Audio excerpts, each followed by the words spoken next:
हरे Krishna everyone. कैसे आप सभी लोग? आई होप आप सभी लोग बहुत अच्छे होंगे। फिर से आप सभी लोगों का स्वागत है एक नई वीडियो में। जैसे कि आप लोग कमेंट करते हो वही मेरे टॉपिक्स होते हैं। अगर आप SSW वीज़ा पे जापान में आने की तैयारी कर रहे हो और आपका फील्ड केयर गिवर है, काइगो फील्ड में आप जापान आने की तैयारी करते हो, बिल्कुल सही जगह पे आए हो। ये वीडियो आपके लिए ही है।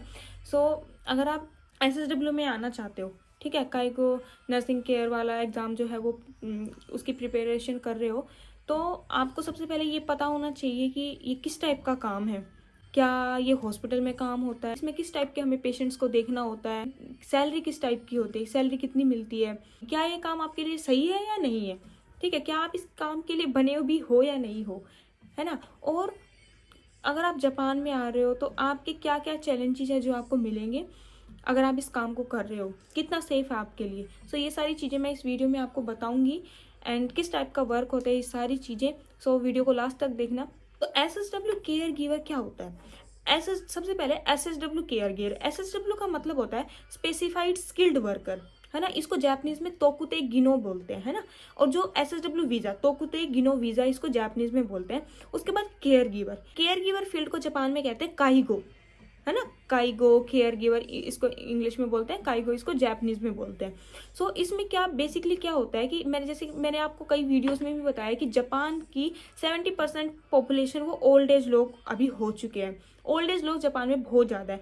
तो अगर कोई भी जापान में आके ओल्ड एज लोगों को उनकी लाइफ सपोर्ट में हेल्प करना चाहता है ना, उनकी देखभाल करना चाहता है, तो उसके लिए ये जॉब है केयर गिवर। जापान में ओल्ड एज पॉपुलेशन बहुत ज़्यादा बढ़ रही है, इसलिए काइगो वर्कर्स की डिमांड बहुत ज़्यादा है। काइगो एक हाई डिमांड जॉब है आज के टाइम में। SSW केयर गिवर में काम क्या क्या होता है, तो सबसे पहले मैं आपको बता दूं कि SSW केयर गिवर का काम कोई हॉस्पिटल में नर्स का काम नहीं होता है। इसीलिए ये आपसे कोई नर्सिंग का सर्टिफिकेट या फिर कोई डिग्री नहीं मांगते हैं, ठीक है। ये एक स्किल का काम है जो कि आपको, अगर आपको नहीं भी आती है तो वो ये आपको जापान में आके सिखाएंगे। उसके बाद मेनली ये एक वर्क जो होता है ओल्ड एज होम्स में होता है एंड ऐसी ओल्ड एज फैसिलिटीज होती है, ठीक है, उनमें आपको काम करना पड़ता है। बहुत सारे टाइप के ओल्ड एज होम्स होते हैं। अब किन किन टाइप के होते हैं इसके लिए मुझे एक नई अलग से वीडियो बनानी पड़ेगी।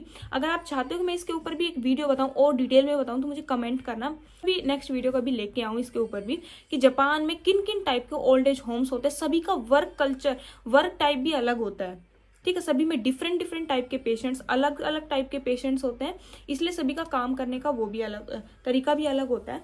तो ऐसे तो बेसिकली जो हम मेनली एक केयर गिवर जो क्या काम करता है वो उनका मैं आपको बता देती हूँ। सबसे पहले इनकी जो बेसिकली केयर गिवर की डेली की टास्क ये होती है, लाइक ओल्ड एज जो पीपल्स होते हैं उनको खाना खिलाना, है ना, उनको बेड से उठाना, ठीक है, उनको एक्सरसाइज करवाना, अगर वो व्हील चेयर पे है तो व्हील चेयर असिस्ट करना, उनको बाथिंग में, है ना, टॉयलेट में, हर जगह उनको सपोर्ट करना। अगर वो कोई काम नहीं कर पा रहे हैं तो उसमें सपोर्ट करना उनको। ऐसे एक पूरे फुल डे की एक्टिविटीज होती हैं, उसमें हम जो केयर गिवर्स होते हैं उनको उसमें सपोर्ट करना होता है, यही उनका काम होता है, ठीक है। तो ये जो वर्क है ये मेंटली और फिजिकली दोनों पे डिपेंड करता है, दोनों डिमांडिंग है, ठीक है। आपको मेंटली भी स्ट्रांग होना चाहिए और फिजिकली भी स्ट्रांग होना चाहिए, तो ही आप ये काम कर सकते हो।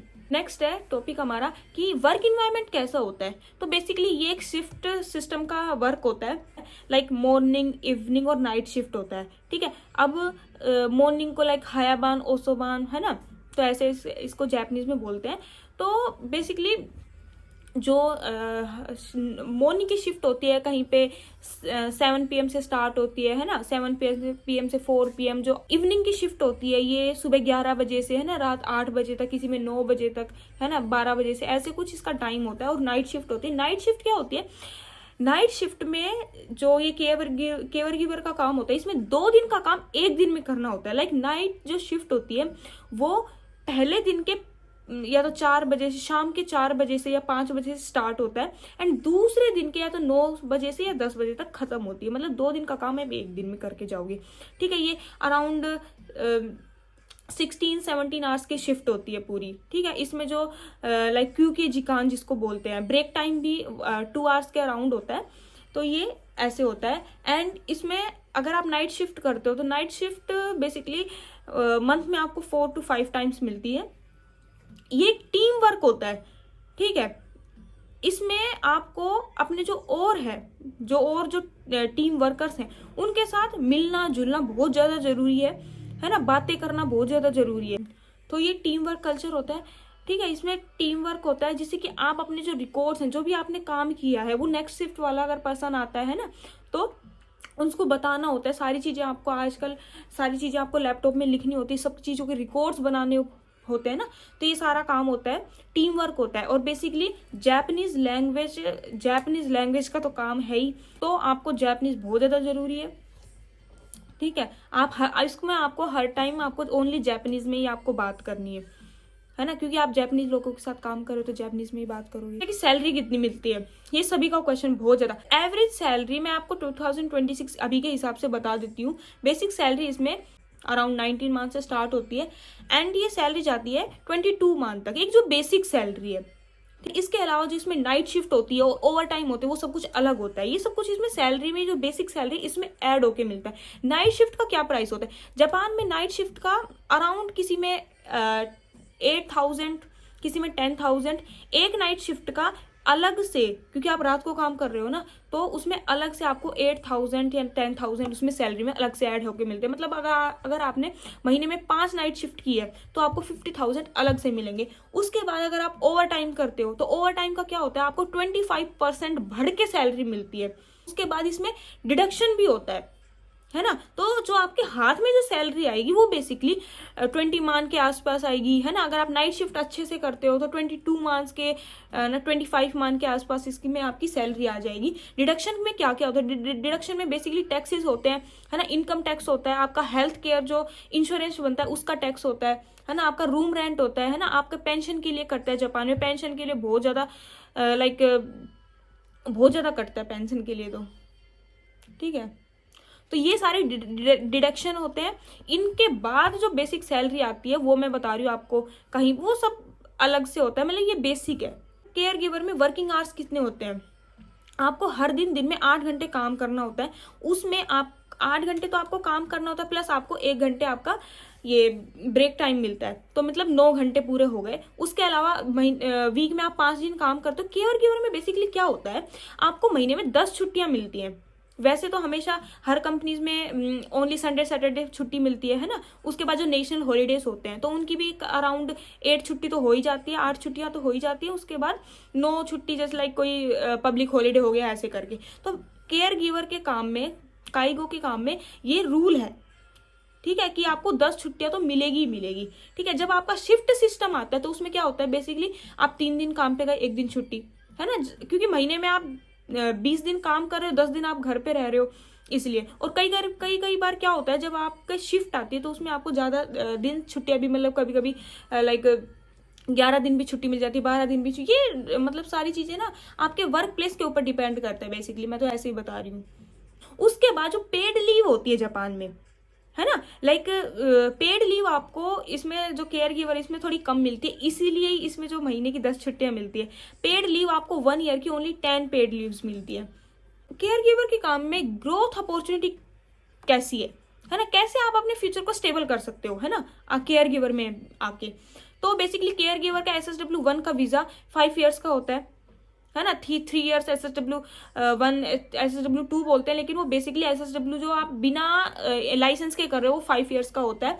उसके बाद इसमें आपको अगर और इसमें ही आपको केयर गिवर में ही काम करना है तो आप स्टडी कर सकते हो, आगे एग्जाम पास कर सकते हो। काइगो फुकुशिशी एग्जाम होता है जो आप 3 साल के बाद दे सकते हो, है ना। अगर आप वो एग्जाम पास कर देते तो आपको केयर गिवर का लाइसेंस मिल जाता है, जिसके बाद आपको वर्क वीजा मिल जाएगा एंड आप PR के लिए भी अप्लाई कर सकते हो और लॉन्ग टाइम आप केयर गिवर में यहाँ पे जापान में काम कर सकते हो। इसमें आपको लॉन्ग टर्म वीजा मिलने के चांसेस भी बढ़ जाते हैं अगर आप काइगो फुकुशिशी एग्जाम पास कर लेते हो तो। अब आपको अगर काइगो फुकुशिशी के लिए भी अलग से वीडियो चाहिए तो मेरे को कमेंट करना, क्योंकि अब क्या हो गया, पहले से रूल बहुत ज्यादा चेंज हो चुके हैं। जो काइगो फुकुशिशी एग्जाम होता है उसके अलावा भी एक और एग्जाम होता है जित्सुमुशा केंशु जिसको बोलते हैं, है ना। तो इसमें क्या क्या होता है ये सारे मैं आपको डिटेल में वीडियो बना दूंगी। इसके फायदे क्या है, मैं क्यों आपको बार बार बोलती हूँ भाई केयर गिवर सबसे सेक्टर है। क्यों? इसमें स्टेबल इनकम होती है, ठीक है। आपको इसमें जापान वर्क एक्सपीरियंस अच्छा मिलेगा, इसमें आपको बहुत सारी चीजें सीखने को मिलेगी जो आप इंडिया में नहीं देखोगे, ठीक है। आप बहुत कुछ सीख सकते हो, ठीक है, अगर आपको कुछ नया सीखना है तो। उसके बाद फ्यूचर की पीआर की प्रोबेबिलिटी भी आपकी बढ़ जाती है इसमें ना, अगर आप वो एग्जाम्स जो होते हैं वो पास कर लेते हो तो, ठीक है। ये एक रिस्पेक्टफुल प्रोफेशन है, बहुत ज्यादा रिस्पेक्टफुल प्रोफेशन है, क्योंकि आप बूढ़े लोगों के साथ काम करते हो, है ना, उनको भी प्यार चाहिए, है ना। तो आप उनसे बहुत ज्यादा रिस्पेक्ट से बात करते हो, वो आपको हमें चीयर्स करते रहते हैं, है ना, कि आप बहुत अच्छा वर्क कर रहे हो, आप वो हमेशा बहुत ज्यादा थैंकफुल रहते हैं। ये जापान का कल्चर है। लास्ट है, डिमांड बहुत ज्यादा हाई है। केयर वर्कर का काम ऐसा है कि इतने ज्यादा यहाँ पे डिफरेंट टाइप जगह पे शिशित्सु है, जो फैसिलिटी मैं बोल रही हूँ, बहुत ज्यादा ओल्ड एज होम होते हैं बहुत पास में भी। अगर आपको एक जगह अच्छा नहीं लग रहा तो दूसरी जगह काम कर लो, अगर एक जगह सैलरी अच्छी नहीं मिल रही और दूसरी जगह काम कर लो, तो मतलब आपके पास ऑप्शंस बहुत ज्यादा हो जाएंगे। नेक्स्ट आपको सच्चाई बता देती हूँ कि क्या क्या चैलेंजेस आपको इस वर्क में मिलेंगे। तो बेसिकली ये एक फिजिकली टफ वर्क है, ठीक है, फिजिकली भी मेंटली भी, क्योंकि ऑलरेडी ओल्ड एज कोई 70-80 साल का कोई भी पर्सन है तो वो तो ऑलरेडी मेंटली प्रिपेयर्ड, मतलब मेंटल हेल्थ उसकी ऑलरेडी पूरी खत्म हो चुकी होती है। जैपनीज बहुत ज्यादा जरूरी है, बिना जैपनीज तो आप इस फील्ड में काम कर ही नहीं सकते, ठीक है। और अगर आपकी जैपनीज ठीक ठाक है तो फिर इस फील्ड में अगर आप आते हो तो आपकी जैपनीज एक नंबर हो जाएगी, बहुत अच्छी जैपनीज हो जाएगी, क्योंकि आप पूरे दिन जैपनीज में ही बात करोगे। आप इस वर्क में इमोशनल प्रेशर बहुत ज्यादा होता है, ऐसी ऐसी सिचुएशन आती है कि मतलब आपको लगेगा ओ अब मैं क्या करूं, है ना। तो सिचुएशन मेंटेन करना आपको आना चाहिए। मैं नेक्स्ट चीज बताने से पहले आपको ये बता देती हूँ, मेरे पास बहुत सारे कमेंट आते कि मतलब लड़के भी ये काम कर सकते हैं या नहीं, या क्या ये काम लड़कियों के लिए ही है। तो ऐसा कुछ भी नहीं है, लड़के लड़कियां सब ये काम कर सकते हैं, कोई ऐसा हार्ड वर्क नहीं है। मैं अपना पर्सनल एक्सपीरियंस से बता रही हूँ, इतना अच्छा वर्क है, इतना अच्छा वर्क है। आप पूरे दिन जैसे लैपटॉप वगैरह में बैठे रहते हो, है ना, तो मतलब वो सारी चीजें सीख सकते हो जो आपके खुद आपके आने वाली लाइफ में आपको काम आएगी, जो आपको कोई नहीं सिखाए। अगर आप लॉन्ग टर्म भी ये वर्क नहीं करना चाहते तो आप 1 year 2 year 3 year, basically 3 year 5 years तो आपको फ्री में मिल ही रहे हैं, है ना। बिना एग्जाम पास के आपको